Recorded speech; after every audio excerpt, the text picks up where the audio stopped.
Awalnya, semua terasa biasa, tenang, damai, sampai tiba-tiba bumi mulai berguncang.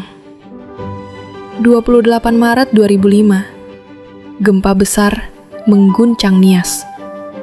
Kekuatannya mencapai 8,6 magnitudo, termasuk yang besar di Indonesia. Terjadi di malam hari, saat banyak orang sedang terlelap. Waktu itu pukul 23.09 waktu Indonesia Barat. Getarannya terasa jauh, melintasi pulau demi pulau. Dan dalam sekejap, semuanya berubah.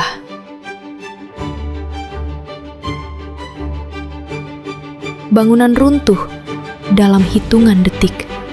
Harapan ikut terguncang. Namun di tengah duka, bantuan datang dari berbagai penjuru.